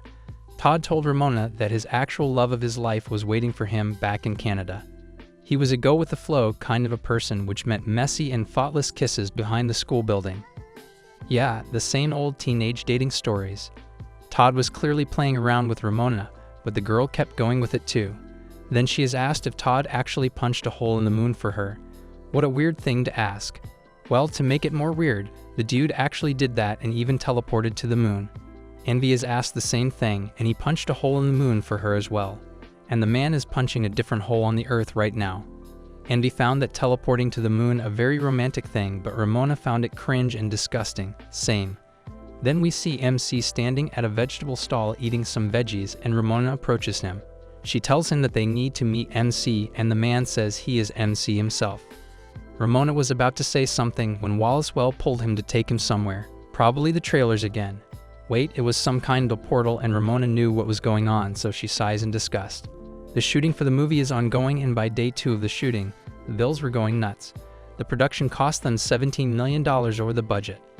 It was now the 3rd day, and Ramona was so looking forward to blowing some punches and parting Wallace and Todd, even for a little amount of time. She also noticed that the two have been running lines in the trailers for suspiciously long. Well, Wallace and Toad are sticking to each other like glue even on the set. The director is guiding the actors about the shooting, and Wallace and Toad are holding hands behind Envy's back. Todd is so in love with Wallace and credits his man for teaching him to live his life like he is supposed to. The two have been dining together, and even then, they would intertwine their legs. They are too inseparable, and during the interview, Todd has another gay awakening, and he is going vile. Envy asks him what is up, and with tears falling down his eyes, he declares that he can't date Envy anymore and shows her the tattoo he has on his torso. Todd has Wallace stuck up on his body now, and he tells his friend with benefits that he is in love with another man. Envy goes mad, and Todd tells her how he feels himself turning into a new man because of Wallace. Envy walks out of there while Todd is busy describing his love life to the interviewer. The interviewer points at Envy leaving, and Toad is weird enough to hope Envy will be happy with his new love life. The man interviewing Todd and Envy is no fool, so he asks Todd about his statement earlier. He totally denies, saying that vegans never waver, and changes it to vegans never wafer. He says he said so because vegans never eat mayonnaise. That makes sense. Well, waver does sound like wafer, so I'll give him one for the effort. When Wallace is busy denying the rumors of him having hot on-set affairs to the interviewer, Envy barges in, all red in anger, with Todd following her. Wallace tells her that he's busy at the moment, and Envy orders Todd to spill what he just said about Wallace earlier in the interview. Todd is sweating and having a hard time with speaking. Wallace is way too straightforward and says what Todd couldn't out loud. He says he knows that Todd is madly in love with him, and Todd turns all red and hot and looks anything but himself. Todd admits to having fallen in love with Wallace with a bare nod, and Envy is having none of his bullcrap. Wallace tells Envy that he will fix things back into place and tells Todd that he was just flirting with him for fun and that their relationship will end once the shooting for the movie winds up. Todd's heart was in pieces and he was about to cry. He asks Wallace if he isn't in love with him and asks him to explain the sparks. Wallace pretends to not know about that stuff, and Toad falls down on his knees with green energy coming out of his body. He then starts to bang his head on the floor and Envy looks concerned. Wallace doesn't seem as bothered and Todd opens up a portal above his head and escapes. Envy is more than mad and she kicks Wallace well off camera with his chair on his back. Serves him right. She is all in for a big fight and she goes on to pull Wallace's jaw apart. Envy almost took his pants off and the cameraman was recording all of it. Wallace tells Envy to have some dignity and fight the men that come out from the cabinets if she wants to take him down. Envy is grinding her teeth in anger, and the huge number of stunt doubles for Wallace makes her even angrier. Wallace tells her that it was in his contract and that Envy needs to hire a better lawyer. Wallace's men are ready to fight the woman and she brings her stunt double Ramona in for the fight. Ramona is pulled out of her chair in the middle of an interview and runs to where Wallace's stunt doubles were standing. A fierce fight between Wallace and Envy Adams is about to happen. Ramona lands her first attack on one of her opponents and Wallace is telling his men to not embarrass him. When one of the men is taken down, another gets mad and puts up a fight with Ramona. She knew that man and couldn't believe he was a stunt double now. He says that there's nothing weird about being one and that she's also a stunt double on the set. Ramona says she has her reasons and Envy is cheering her up from the back. Well, not really. If Ramona doesn't win, she loses her job too. So she goes all fierce and takes most of them down with kicks and headbutts. The coward aka Wallace Wells is judging the headbutts of his men with his one eye shut. Ramona is really good at what she does, and Wallace's allies on the other hand. Let's not talk about them. Wallace is busy commenting on the stupid moves his stunt doubles are executing while Ramona shows them the real stars. Wallace is practically calling his stunt doubles losers and they all start crying. Verbal abuse is where they draw the line and Wallace crossed it just now. Ramona was confused to see all of them walking away, and Envy tells Wallace that he has no other choice left but to fight Ramona on his own. Ramona doesn't want any of that and asks Envy why she's even making her fight Wallace Envy says she has her personal reasons and that none of it is for the movie. Wallace mentions the personal reason being him breaking Envy's guy friend with benefits. Ramona does some thinking and asks Envy about the whereabouts of Todd. Todd was in the container, eating his fries to cope. He looks a little too fed up and asks the two to enter the van. The place is a little too boyish, and Todd goes on to show the girls around. He shows them the bed where he first made out with Wallace, then a toilet where they kissed for the second time, and he was about to tell the story about the couch and Envy, thankfully, cuts him off. She says they don't need to know what happened next, and Ramona agrees. Todd is on the verge of crying and says that the trailer holds way too many memories for him. This was the place where he fell in love for the very first time in his life. That makes Envy mad again. Todd says that whatever Envy and he had was just a means to have fun. He had discovered a new way of making his life exciting, the way to care for the people one loves. Envy screams at him that he had been with Wallace for merely 3 days. Todd is way too in love and says that those 3 days were enough to turn his life around. He thinks he will be chasing whatever Wallace made him feel for the rest of his life. Todd looks at the rooftop and sees the face of Wallace even in the sky. Envy says she's too famous to be having that stupid conversation and says her goodbyes. Ramona stops her and mentions MC. Todd says that he is MC. Ramona says that she's talking about the real NC guy whom Todd kidnapped using his vegan portal. She then plays a tape on TV, which shows MC going to a vegan portal. Ramona thinks that Envy made him do that, but Todd insists otherwise. Envy says that Todd is not capable enough to create a portal that requires a smart thought process. Todd finds her wording a little offensive, but allows it anyway. Envy scoffs at Ramona for following her around constantly for days only to show Todd a video that'll give her no leads ahead. Envy tells Ramona to give up at that point, and that it is okay to leave the losers in the past. She is actually pointing at the real loser besides her, Todd. Todd asks her if she was talking about MC or him. Ramona pulls her tape out and Envy fires her on the spot. Before she even fires her, Ramona says she'll quit. The day is about to end, and Wallace's stunt doubles are still crying over the insults. Ramona is about to leave when she feels a strong wind coming from above. She looks up, and it is a helicopter which lands on the road, and a man with black shades on comes out of it. He has a big grin plastered on his face, and he throws his sunglasses away the next second. Then a man welcomes him, aka Mr. Patel, to the Great White North. Patel asks him if everyone in that place works for him, and the man tells him he's right. He gets excited and jumps to stand a little higher. Patel fires everyone who was working there for him. When that worker tries to ask him the reason, Patel calls for the guard who drags him out of there. The dude then fires the director and points at the cameraman who was documenting everything. Patel tells him to stop recording everything, and everything stops then and there. All the workers start to leave, saying that everyone on that day set has their mind screws loose. Patel tells two people standing down to leave, but they protest, saying they just need a little bit of his time. The girl says they'll amaze Patel with their new idea. Patel tells them that he can spare them 30 seconds of his time next week and pulls out his business card. It seemed like the card was made up of gold, and the two kids were too excited to get it. As Patel is about to leave, Ramona stops him in his tracks. He recognizes the woman, and she asks him about the deal with his fit, because it made him look like a CEO. Patel tells her that he is there to shut down the shooting of that blockbuster Canadian movie. Ramona says she understands, as this movie was wasting a lot of Patel's money. The man says he doesn't care any of that, and he is doing so because he can't witness his character being assassinated like that. He mentions that he was the winner, as he had punched MC till he died. Ramona says that he did none of that, and someone kidnapped MC to make it look like Patel won. Patel was too surprised to know he didn't win. He asks her if MC is on a lookout for him, but Ramona tells him that she's looking for the man himself. Patel tells Ramona that thinking he defeated MC boosted his confidence, and he actually won against Gideon. Ramona was wonderstruck. Patel mentions all of his wins that include 2 record labels, that movie studio, and 14 animal shelters.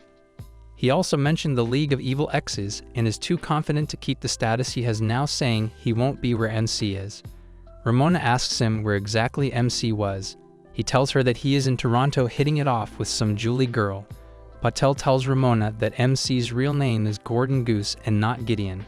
He says that nothing they know about that man is the truth, and Ramona seemed to know that Julie girl. She starts to take notes on her notepads and scares off to have a chat with Julie Powers.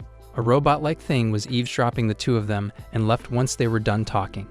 Then we see 2 people, a man and a woman, watching TV. Together in the same house, a man is watching a show on his TV. We see a high schooler running for her life to reach her school. She doesn't want to get expelled right after getting in. She crashes into a guy coming from the next street, and he offers her a hand to lift her up from the ground. She thanks him with her cheeks all red and tries to explain the reason why she was in a rush. The guy stops her by putting a toast in her mouth and tells her that she's running quite improperly, and tells her to be careful next time if she doesn't want to kill someone. That angers the girl, and she almost kills the dude with that gaze. She screams at him from the back, and then we're taken to the real life of a man eating his potato chips in a mess of a living room. His telephone is ringing, and he picks it up to answer his Goose. The man on the other line says he's talking to Gideon Graves, and he doesn't know anyone by the name Goose. Gideon says that he's formerly known as Gideon Graves, and Gordon Goose is also his name for the time being. The man says that his real name isn't Lucas as well, and that he is Luke. The man in glasses doesn't find it to be the same thing and asks Lucas what he can help him with. Lucas says that both of them are losers for now and is looking for some words of advice from Goose. The guy is ashamed, not really, for leaving Goose after Matthew, and wants Goose to forgive him. Goose walks up to his window and cuts Lucas off, asking if forgiveness is what he wants. Goose grins with an evil plan in his mind and opens his door to greet Lucas on his doorstep. He is ready to be friends with Lucas now, and the two are playing video games together. They go on to play various childish games together, like shooting colors at each other, wrestling, video games, sliding down the stairs using a pillow, and jumping over the couches. They also bake a cake together, which results in a fire. Lucas and Goose leave to get some tools and wood to create a track for skating. These two are living their dream childhood. They also binge watch the show from earlier together, like two real besties, and 2 women walk in. One of them is too mad at the boys, as they created one hell of a mess for her to clean when she left the place unattended for merely an hour and a half. The two look at each other in fear, and the woman points at the robot in the back. They didn't know about it, and that thing jumped out the window, crashing its glass. Then a recap of that morning is played, and the other woman from earlier was indeed Ramona. She changes her hair color that morning and is on the lookout for Julie Powers. She reaches the home, and after Julie opens the door, Ramona says she will keep the conversation short. Goose heard the sound of skates and recognized Ramona easily. He asks Julie to let Ramona in and that they'll watch TV together and snack on some chips, but realizes they don't have any chips left anymore. The women look too done with the man. Ramona asks Julie if she's with Gideon now. She clarifies that it's not Gideon but Gordon Goose, but Ramona knows it all. She refuses to believe that the guy rotting his ass in her couch isn't Gideon, the guy she used to date. Julie knew that she'd get to hear all of that and went inside the house to get her jacket. She tells Gordon that she'll be back in some time, and the two aggressively show their affection, and Julie shuts the door closed loudly. Then we see Knives trying to play piano with her friend, and they're singing some crap about the bread. Her friend could tell Knives was an amateur and asks her how she managed to get Patel pay for her project. Knives goes on to elaborate everything she did to reach Patel Matthew. She mentions how she knew Patel was obsessed with Broadway theater besides having the capital. She read the interview in a magazine, so she had everything planned to say to Patel in his own den. Knives used Patel's obsession with theater to her great use, and Patel mentioned that he started in his own one-man show as an actor. He even showed her a video of that play, and it was just Patel trying to showcase his singing skills. Knives pretended to be impressed, while Stephen didn't seem to like anything about it at all. Knives hints at Stephen, and he ends up hyping it up too. And that's how Stephen and Knives managed to persuade Patel to seal the deal for MC's precious little musical. Now these young people are deciding what to do with the project, and Stephen has his hopes in the guy, playing video games on the couch. Knives mentions that they're trying their very best to treat the adaptation work with great respect as fellow creatives. Stephen is trying to uplift Neil about his moving going in vain. The writer says that the movie meant nothing to him, so the shutdown didn't bother him at all. He misses his golf cart though. Stephen was really surprised to know that, considering how much he loved his creations.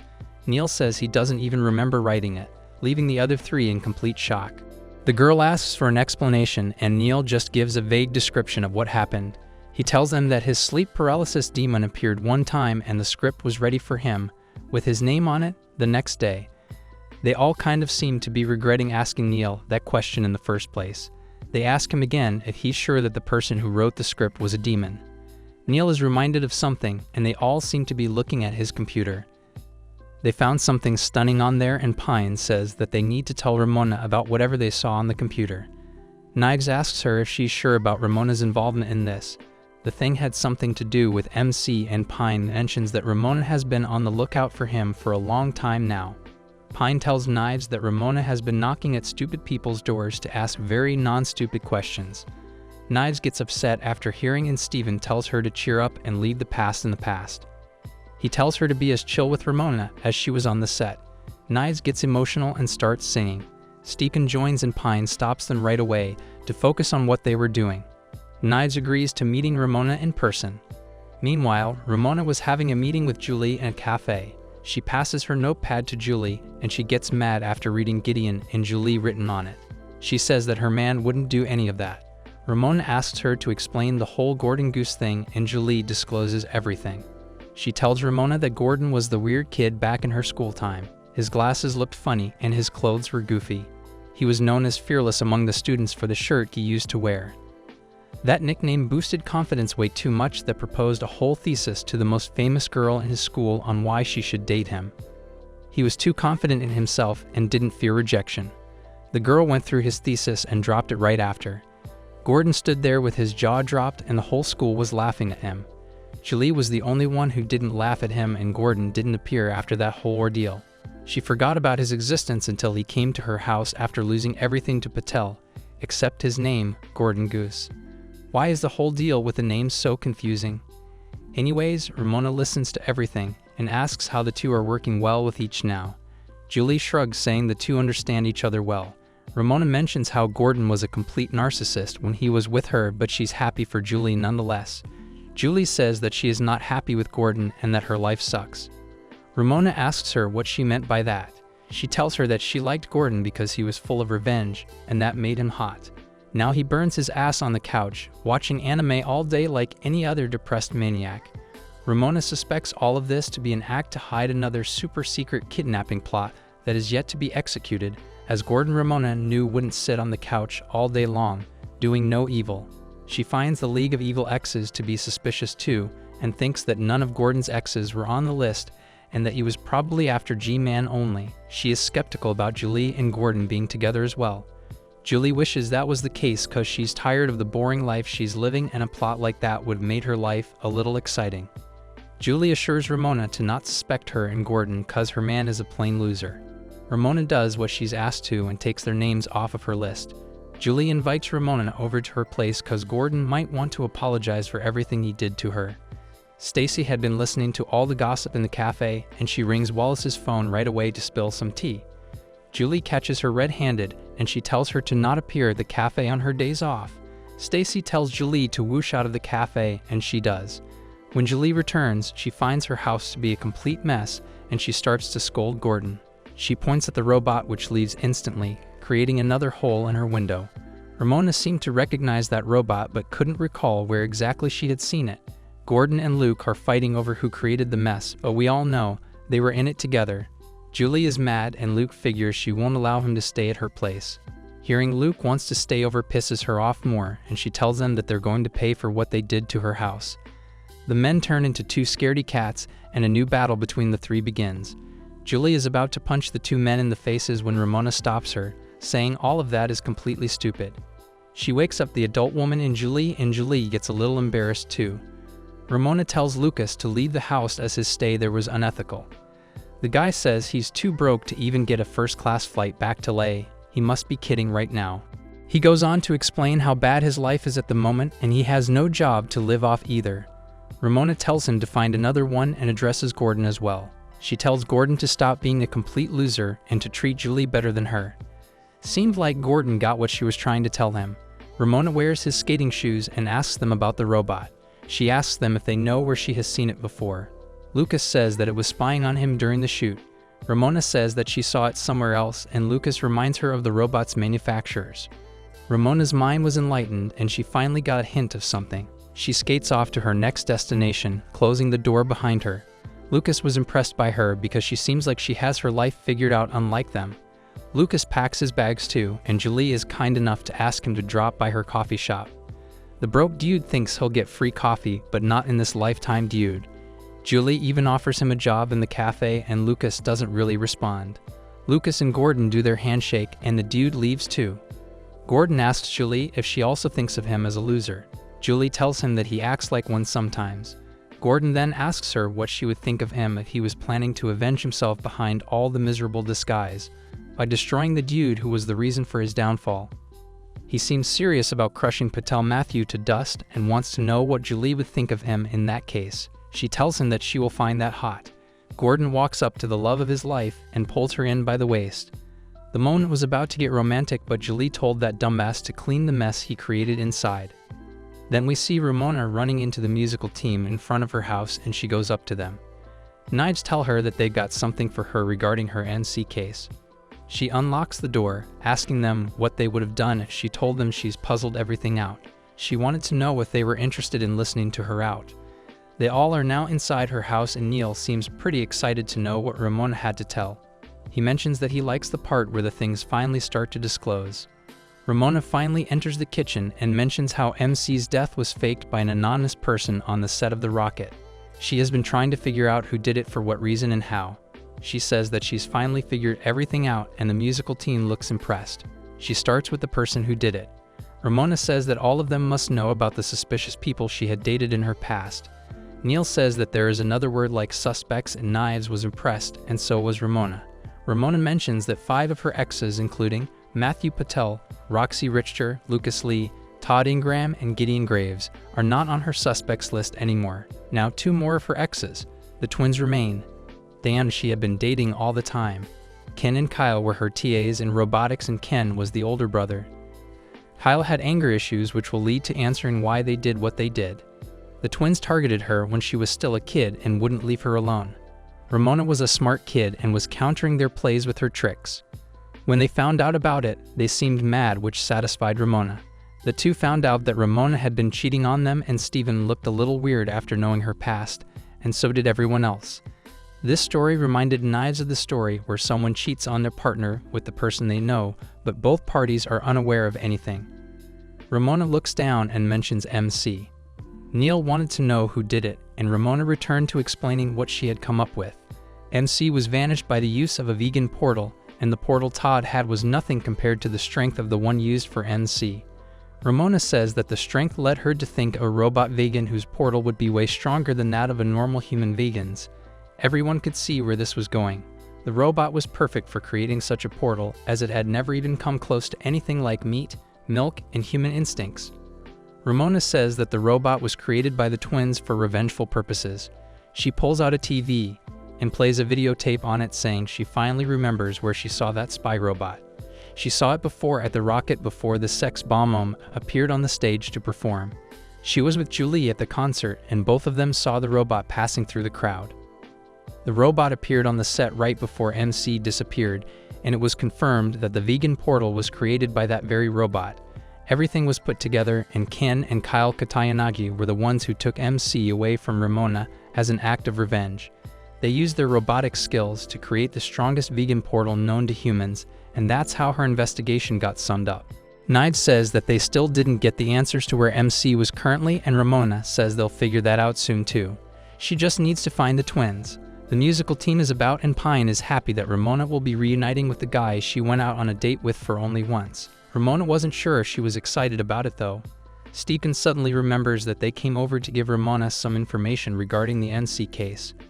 Pine says it was actually about Neil, and the whole group tells her that Neil Young wasn't the one who wrote MC's precious little life. Knives seems all over the place waiting for his friends to take over the speech. She discloses that the script was written 14 years ago, and the doorbell rings. Ramona goes to see who it was, and as she opens the door, everyone is surprised to see MC standing right next to them. Ramona bombards MC with multiple questions at one time, and turns out she was right about the twins theory. MC tells her that the twins were indeed the ones who kidnapped him, but there was someone else behind the whole plot. Ramona wonders who it could be, and the man tells her that it was MC himself, and Knives passes out. MC is fighting a dude from the League of Evil Exes.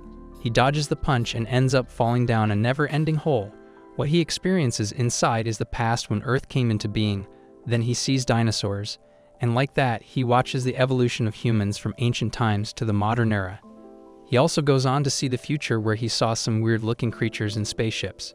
MC finally realizes that he is time-traveling and sees someone moving upwards in front of him. He calls that person, and when he doesn't get a response, he starts to throw some hands. The other person is wearing a long gown and seems to be really good at fighting. When MC finally grabs the man from his collar and asks who he was, he punches the guy so hard that he goes down the hole to reach a lake. The dude comes out of the water and reaches the land at last. The man in the gown was watching MC, and MC asked the man where they were. The other man tells him that they're in Toronto and have arrived in the future. MC asks the other man his name, and he tells him that he is MC from the future. MC's jaw is wide open, and the man's shocked. The two roll it off and are walking down the streets of Toronto in the future timeline. Older MC's clothes look a little worn out, and younger MC is glad to see he'll make it till 25. Instead of kites, there are robots flying in the sky, and grass is overgrown from the buildings. Life is pretty upgraded, and MC is happy to be with his future self. MC asks the old MC a bunch of questions in a rush of excitedness. He asks the man if they're rich and cool in the future. Older MC says that he is doing well. MC is happy to see an overgrown beard on his future self's face, and the old MC likes that he got appreciated for it. Then a flying bus stops by to pick the two up, and they do this weird quiver before getting on. The bus drops them at their house, and it is this huge building, which amazes little MC. He can't believe that this will be his future house, but his older self tells him that he'll show him around the house. There are these amazing water strings along the stairs, and the inside of the house is also really dope. Little MC mentions how he was in the middle of a fight with some dude from a league and wonders if there was a reason for older MC bringing the guy with him. Older MC says that the guy he was fighting that time was from the League of Evil Exes, and the time had been a great adventure for him. The man tells the guy that fighting and winning the League of Evil Exes was the biggest mistake of his life. He then goes inside a room underground and tells the little boy to follow him. It is MC's VR chamber, and little MC is bouncing off the walls at the sights. Older MC tells him that the future is futuring more than the future people predicted would future. He then steps on a button, and a bunch of tapes pop up. He He gives one with the Good Memories tag to MC to watch. The tape shows a good number of people MC knew. He first sees Ramona and asks the big guy how he managed to do all of this. He tells him that he hired some guy on the internet to get the job done. As the tape progresses, it shows everyone from the League of Evil Exes. It shows Matthew Patel, Lucas the broke guy who skates till death, Envy, and Todd. MC asks the other NC if they're supposed to look back on their past cause he doesn't like the idea much. MC punched a woman in her chest and little NC called him out for that. The man says that everything was way out of his control and it was a really horrible thing to experience. The tape also shows the robot the twins created and MC assumes that Ramona dated it. The man tells him that was not the case and that she dated the twins, not the robot. Then MC sees an evil-looking man to whom Ramona is tied and the man says he was a major red flag. Little MC is a boomer and doesn't understand. MC and Ramona get married in the future too, and the guy finds it really wholesome. They went to Florida for their honeymoon and older NC mentions that he also met Optimus Prime. It was a really big deal for him, and the video of the anniversary of MC and Ramona's wedding appears. It later moves on to their divorce, and the art style disappoints MC. He is sad to know that he and Ramona will get separated after 13 years of being married. The good times spent together aren't included in the tape sadly, and it ends there. Old NC takes the little dude back for the tour and wishes to show him his band. Old NC takes MC to a room that is full of musical instruments, and little NC assumes that it was Sex Bob-omb. The man says that the old band is in history now and that he is talking about his new Pope and Twindy band. Its members are MC and the twins, and that explains the name. Mentioning the twins, MC says that he defeated them well, but they turned out to be good guys after they returned home. MC then shows Lil Guy the brand new video of the post that has over 100 views on it. The twins, MC, and the robot created a song together, and the video was the music video of that song. Little NC isn't a fan of his own music, it seems. He looks around the room to see Wallace's stuff there, so he asks old NC about it. The twins' robot is also sitting on the couch there, and old NC is sulking because of NC. Later, old Wallace appears out of nowhere and is surprised to see two MCs in the same room. Old Wallace stirs up some wine for everyone and MC is wondering how he got his hands on such a huge house. Wallace says that he can't afford the house and mentions his sugar daddy. Little MC doesn't understand any of the lingos cause he's still a boomer. Wallace is about to mention his husband when old MC stops him. The two argue whether or not to tell MC about the husband thing. Old Wallace wins and MC tells the guy that Wallace's husband works at Nintendo, the video game company. MC is happy for Wallace only cause he thinks he'll be getting video games for free. Wallace tells the dude to not get jealous and get his own sugar daddy. MC finishes his wine and asks old MC why they're still living with Wallace. He tells him that they need to figure some stuff out and that they'll stop living together soon. MC asks old NC if the thing he needs to figure out has anything to do with Ramona. He is ashamed to admit it, but little NC is right. Little NC then asks about old Wallace's husband who was at work. Old NC laughs at Wallace saying his husband hasn't returned home for weeks, which annoys old Wallace. Little NC angers Wallace even more and old NC and old Wallace get into another argument. Wallace doesn't want another NC around in his house and old NC refutes that all of this was Wallace's own idea. Wallace once jokingly wished that there was a time machine so he could have stopped MC from dating Ramona. The man took it too seriously and got himself a time machine way ahead of its time. Old MC tells the two that the twins' robot helped him with the creation of the time machine. The twins told MC that time traveling could be made possible if their robot is cut off from the space-time continuum. They ended up doing just that, and here we are. MC asks old NC if he brought him to the future to stop him from dating Ramona. Old NC says that that's not true, and he just wanted to play around with a friend. MC knows all the games and refuses to believe old MC's statement. So that leaves old MC no other choice but to admit that he brought MC there to separate him from Ramona. He says that Ramona had messed his heart up and he's not the same anymore. MC asks old MC to work things out with his wife, and he gets upset. He says that he is not the one who messed up and he did everything a good husband does. It was Ramona who ruined everything, and old MC doesn't plan on sending MC back unless he promises he won't date Ramona Flowers back there. Old MC leaves red in anger and MC asks Wallace if his old self is okay. Wallace says that it's 10 times worse than it was when Envy dumped him. The sun is about to set and MC is chatting with the robot about life on the rooftop. He says his life is going in unexpected ways, but he can't complain about it. MC then introduces himself to the robot and the thing already knows him. The robot tells MC that it records literally everything happening, so MC decides to have some fun watching the part where it all began. Future Ramona Flowers has not changed much. She still skates around the streets to drop mails. When she comes back home after finishing her chores, she notices a presence in her house. She fights the dudes and turns out it was little MC and old Wallace there. Ramona makes them tea and Wallace spills that MC wanted to meet her and gets up to leave. Ramona stops him and tells him to stay there. She confronts Wallace for putting the idea of time traveling in MC's mind. Ramona could sense things beforehand, and she already had come up with a backup plan. She gives MC a memoir on MC and Ramona's love story written by young Neil.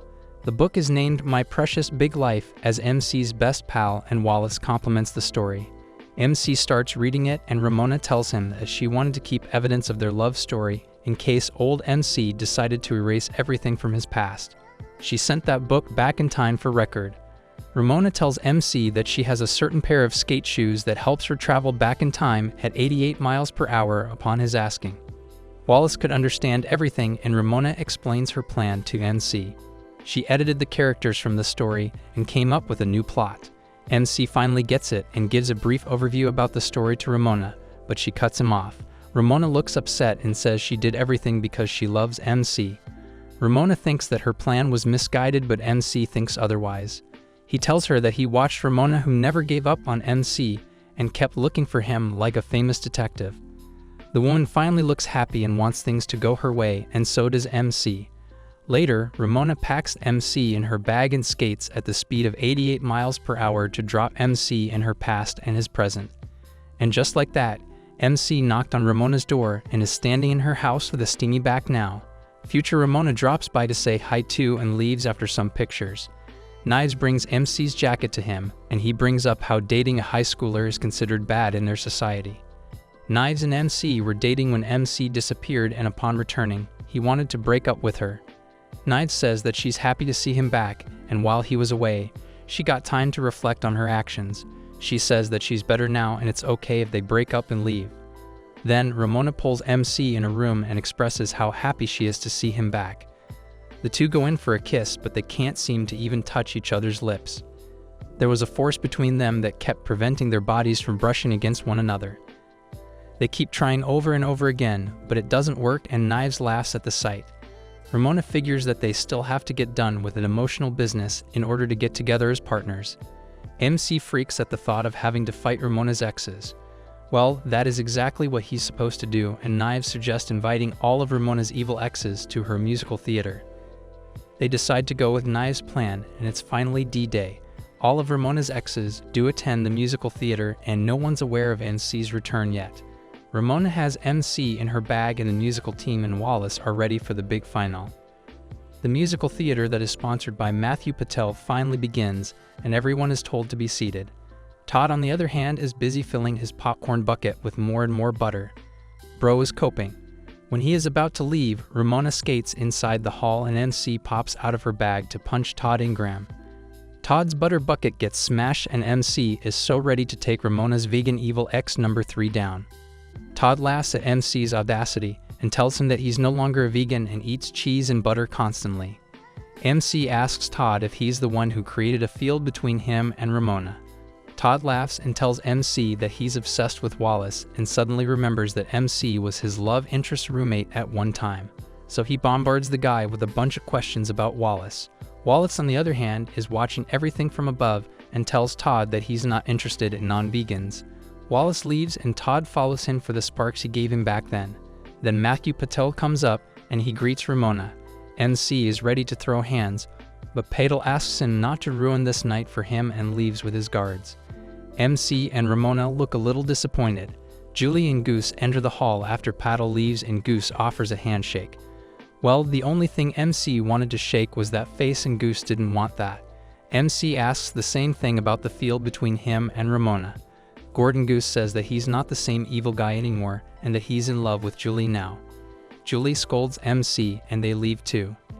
And like that, Goose is also ruled out as a suspect. Lucas makes a debut with his cool skateboard right after Julie and Goose leave, and a ninja fighter of Ramona's ex, Roxy, follows him. MC stops them and asks if they know anything about the field thing aggressively. The girl says they don't and leaves to watch the musical as well. The twins, who are Ramona's major suspects, finally pop up. They were reading the book on MC, and when MC tries to throw hands on them, they leave peacefully because they know they're homies in the future. Everyone is sitting in the hall to watch the musical theater, and Knives is too excited about it. Pine was solely there to support her friends while Neil was busy reading the memoir by future Ramona. MC and Ramona sit together, and Lucas Spots calls out for them from the back. He then demands the two to kiss, and the rest join too. MC looks like he'll start crying anytime and gets embarrassed. Thankfully enough, the lights go out and everyone starts to look at the stage. The curtain is lifted to show Matthew Patel on the stage. The spotlight turns on and Patel starts to sing his choir. The show is followed by various musicians singing, and at one point, Goose pulls out a red button with an evil grin on his face. Before he could even press it, a red portal opens and engulfs all of them inside it. They all land in a pretty deserted land, and no one knows what's going on. Todd thinks it's on the show, but Patel wants to get back on the stage. Julie and Goose mention how they want to blow Patel's house with dynamite to destroy Goose's life. Knives argues that they're wrong for it, but Goose says it was not his doing and that she should blame the crew. Then the 47-year-old version of MC appears and tells all of them to shut up. The group is a little nervous to see him there, but MC was happy to meet even an older version of himself. He steps forward to greet the old man, and that boomer punches MC across the hole. Everyone else gets scared, and little NC is getting beaten up for not listening to old NC. The old man was mad at him because he didn't avoid Ramona and punched the guy in his gut. MC is bleeding from his mouth, and Ramona runs to stand between the two. The old man ironically laughs at the two and tells them to kiss. MC finally has his answer, and it was his own older version who created that field. Older NC explains the field, which was created by the twins by using Ramona's DNA. He tells them that the twins' anti-kiss are impenetrable, and MC gets up, annoyed. He asks his older self why he's still fighting after all of that. Older MC says that creating the anti-kiss field didn't help much, and that MC will end up marrying Ramona nonetheless. The old man is mad and looks at MC's friends. He knows that his past has been changed, and his friends will somehow find out the way to dissolve the anti-kiss fields. Older MC mentions that his memories have become vague and says that he should have ripped MC's arms apart already. Gordon Goose cuts him off and tells older MC to send all of them back because he has got a better villain plot than him. Older MC gets mad and says that he has some beef with all of them and takes off his jacket. He shuts his fist close and his eyes start to clean bright red light. Gordon Goose starts to choke on impact, and Julie gets quite scared and mad. She tells that old bastard to put his man down. Older MC does so and laughs at how miserable all of them are. He then goes on to elaborate the story of how he got there. Older MC started to train himself hard when young MC left the future, and old MC kicked older MC out. He spent 10 years learning all of the skills and weaknesses of everyone standing there, possessed. Older MC goes wild and screams that there is only one way left that can fix everything, and that is killing all of MC's friends. He declares a war between himself and the young friends.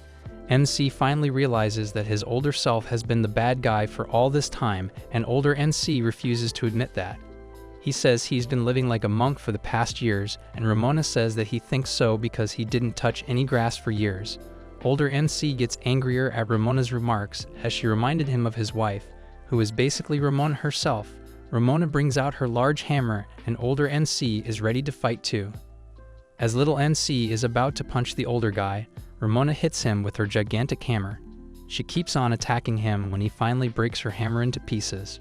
Ramona was shocked and pulled back for some time. MC gets worried for Ramona and goes to punch older MC hard. For 1 minute, MC's attacks are non-stop, and older MC punches him to the ground in the next. Knives gets worried and runs to Ramona to check up on her. She asks her if she has anything else other than that hammer. Ramona does, and she opens her infinity bag to pull something out.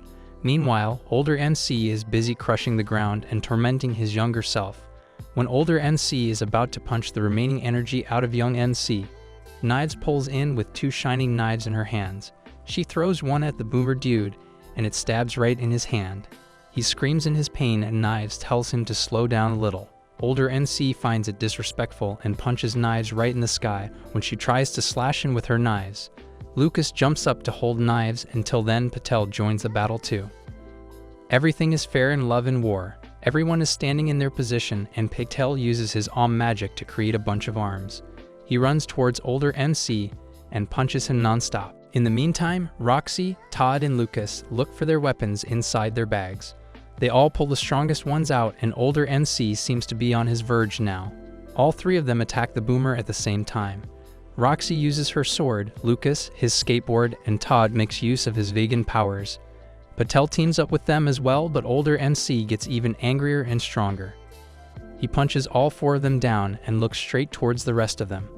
The twins use their robot to strike a rocket punch, but none of it works and older MC crushes the robot. The wind suddenly goes crazy and Goose uses his powers to his full extent too. Young MC is up too and watches as all of that happens. Older NC counters Goose's attacks, but the group stays sound thanks to the protective shield. The shield bursts and MC jumps towards Ramona. The rest of the group is sent back to the theater, and it's just Ramona and NC fighting the old dude. Ramona opens her bag wide open and it sucks older NC in it. NC ties his shoelace and the two run to hit older NC together. The punches go really hard and it seems they'll take the dude down now. MC screams at older NC and tells him to let him live in his own way. Older NC doesn't want that as it will only result in 10 years of isolation. MC says that he made that choice himself and that he should allow him to make his own choices. Older MC punches MC to the ground so hard that it affects the ground under him. Ramona approaches him worriedly and says what if older NC is right about everything. MC says he will never want to become like his older self. Ramona wants to know how MC is so sure about it and MC starts to see the space under him. As older NC steps forward to hurt Ramona, the 10-year-old version of the woman appears at the speed of the light. She stands between older NC and young Ramona and demands an explanation as to why older NC ghosted her for 10 years straight. She scolds him for training to fight his old self and beating all of his young friends in the past. She finds it ridiculous how MC goes completely nuts at any minor inconvenience. Older Ramona says that MC could have been fighting for Ramona and himself instead of battling with everyone from his past. But that dumb dude keeps mentioning the robot and says that he and Ramona are over. Ramona says that she just needed some space and MC replies that he's been giving her just that for 10 years. MC gets really surprised and wonders if Ramona still loves him. She says she did at that time, but they can't get back together like nothing happened after all those years. MC gets upset and accepts his defeat. Younger Ramona asks her older self if she should give up on MC and devote herself to skating only. MC screams that both of the young ones should run away from the things they love, and Ramona thinks of all the times she had to run away from her partners. She decides that she's over the running hustle and hugs older Ramona, telling her that she'll choose herself. She hugs her back and they two combine to form Super Ramona. Super Ramona looks at the mess of two humans named MC and decides she'll send older MC back home. Older MC is pretty relieved to be back, and Ramona thinks of everything through. She says that herself, who's known MC for years, and the self who's met MC just now are the same. She finds it beautiful, and so does NC. She gets down to kiss MC, and anti-kiss finally breaks too. The two finally kiss, and Ramona tells MC how she loves him. She wants to throw her past in the past, and wants MC to remind her that her past mistakes don't define her. And with that, Super Ramona disappears, and we're brought back to the musical theater, where Patel is getting praised for his performance. Patel has tears in his eyes while everyone applauds for him. MC then looks at Ramona and man, is he in love? Ramona notices that too and pulls him in for a kiss. They can finally see the sparks around them and continue smooching. Patel's informants defuse the bomb Patel and Julie plan to blast and bring the two before Patel. Patel asks Goose why he did that, and he says he did so because he is evil and wants to take revenge for having lost everything. Patel says that's ridiculous as he had lost billions as a CEO and wonders if there's a way Goose can get his empire back. Patel offers to give him everything except the show, and the two make up. Patel and Goose hug each other happily while Julie watches them with teary eyes. She laughs along and then an evil laugh starts in the back. Lucas and Toad bring Patel out on their shoulders and everyone's talking about this and that, whereas Ramona and NC hold hands being the lovebirds they are, and then we see Sex Bombom performing their song in the garage. Steven sings So Fine while MC plays the guitar. The rest have their own instruments and Knives sings her part too. Ramona loves the song and claps for them. Steven was in a hurry and told Knives to leave. Ramona and MC watch them leave lovingly, and the epilogue shows the singers in the studio and Ramona as a stunt double on the set. Young Neil is driving off speed limits on the road, and the police officers tell them to slow down a little. Whereas Todd is back to being a vegan and Roxy is boosting him up while he eats the greens and runs on the treadmill. Lucas is finally working as a barista and Pine doesn't seem too impressed and leaves the cafe. Seems like there's something going on between the two. The twins along with their robot are busy studying, and Wallace is making the best out of his life in Paris. Paris is where Wallace meets his future sugar daddy, and Ramona dyes her hair again to highlight the beginning of a new era. She walks out of the house and smiles at MC, who's already smiling at her.